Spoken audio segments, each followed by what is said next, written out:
Ô plaie délicieuse!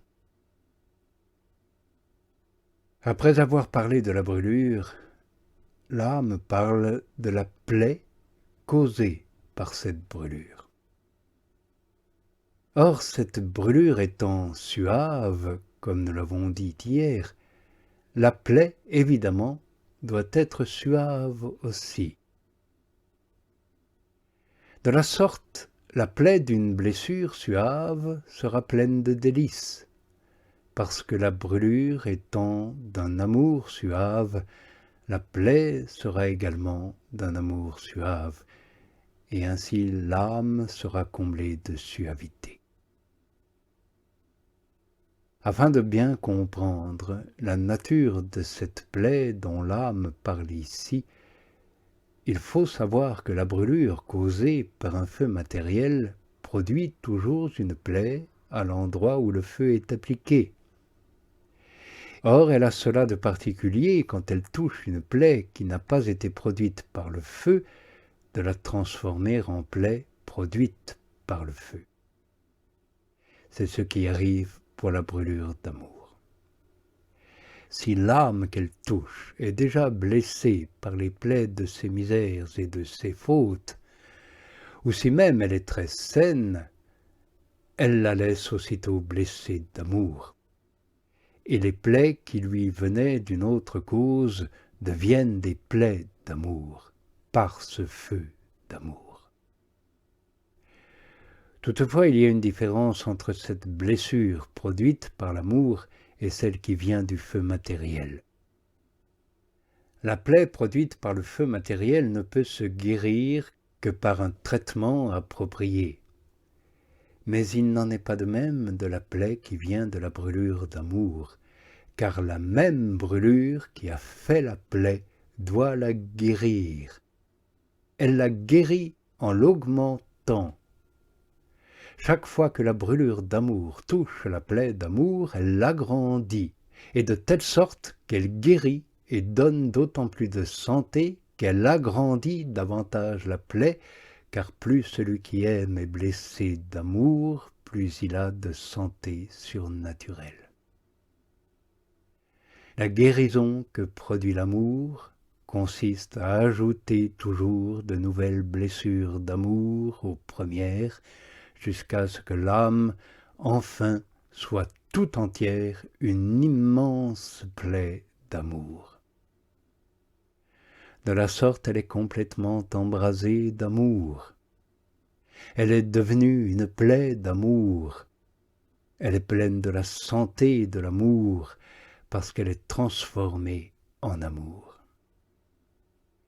Tel est le sens de la plaie dont l'âme parle ici. Et elle n'est plus qu'une plaie, et néanmoins elle est complètement saine. Bien qu'elle ne soit plus qu'une plaie et en parfaite santé tout à la fois, la brûlure d'amour ne manque pas de remplir son office, c'est-à-dire qu'elle continue à donner à l'âme de nouvelles touches et à la blesser d'amour.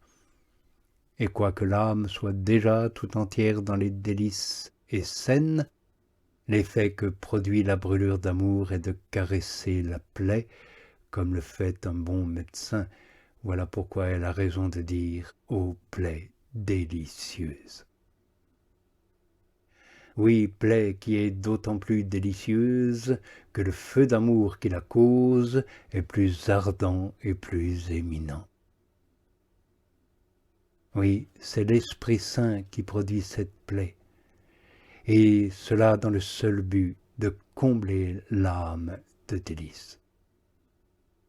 Et comme son désir et sa volonté de favoriser ainsi l'âme sont très grands, il l'inondera de faveurs, et la plaie qu'il produira sera profonde.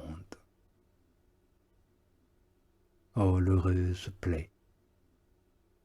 Elle est faite par celui qui ne sait que guérir. Ô plaie heureuse et mille fois heureuse! Tu n'as été faite que pour recevoir des faveurs, et tes souffrances sont d'une telle qualité qu'elle constitue des faveurs et des délices pour l'âme blessée. Ô plaie, que tu es noble, que tu es délicieuse, comme celle qui t'a faite est grand, et combien grandes également sont tes délices.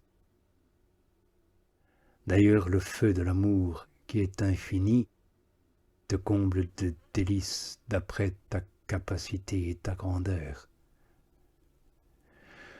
Ô plaie délicieuse et d'autant plus profondément délicieuse que la blessure d'amour pénètre davantage dans le centre intime de la substance de l'âme, en y embrasant tout ce qu'elle peut embraser et en comblant de délices tout ce qui est susceptible de la recevoir. Cette brûlure et cette plaie sont, à mon avis, le plus haut degré où l'on puisse parvenir en cet état. Car Dieu a beaucoup d'autres manières de causer à l'âme des brûlures qui n'arrivent pas au point de celles dont nous venons de parler et ne lui ressemblent pas. Car cette dernière est une touche que la divinité seule, en personne, fait à l'âme, directement, sans l'intermédiaire d'une forme ou d'une figure quelconque, soit intellectuelle, soit imaginaire, soit encore moins sensuelle. Mais il est une autre sorte de brûlure qui est faite sous la forme intellectuelle et qui d'ordinaire est très sublime. Et voici comment elle est produite. Quand l'âme est embrasée de l'amour de Dieu, sans l'être cependant au degré dont nous venons de parler, bien qu'il convienne qu'elle le soit fortement pour éprouver ce que je vais exposer, il arrive qu'elle se sente attaquée intérieurement comme par un séraphin. Cet esprit céleste, armé d'une flèche ou d'un dard tout embrasé du feu de l'amour, transperce l'âme, qui est déjà tout en feu comme un charbon rougi, ou plutôt qui n'est plus qu'une flamme. Il la brûle d'une manière sublime. En même temps, il la transperce de son dard, et alors la flamme de l'âme s'agite et monte aussitôt avec force, comme celle d'une fournaise embrasée lorsqu'on y attise le feu. Aussi, quand l'âme est blessée par ce dard enflammé, elle sent une plaie de délices inexprimables.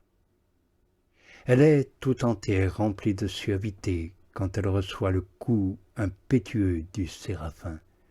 Elle découvre une ardeur extrême et une défaillance d'amour. Elle sent la blessure délicate qu'elle a reçue et la vertu merveilleuse de cette herbe qui a servi à bien tremper le dard dont la pointe aiguë, pénétrant la substance de son esprit, a transpercé jusqu'à son cœur. C'est dans ce point intime où s'est produite la blessure, au milieu du cœur de l'esprit, semble-t-il, que se perçoivent les plus enivrantes délices, et qui pourra en parler comme il convient? L'âme sent là comme un grain tout petit, semblable à un grain de sénévé, mais extrêmement actif et embrasé, qui projette autour de lui les flammes les plus vives d'un feu tout embrasé d'amour.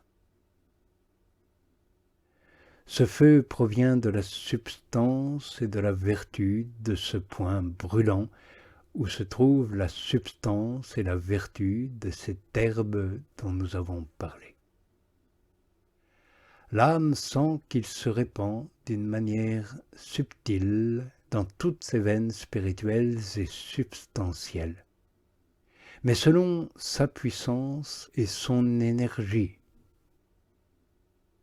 Elle en est fortifiée et en éprouve une ardeur extrême.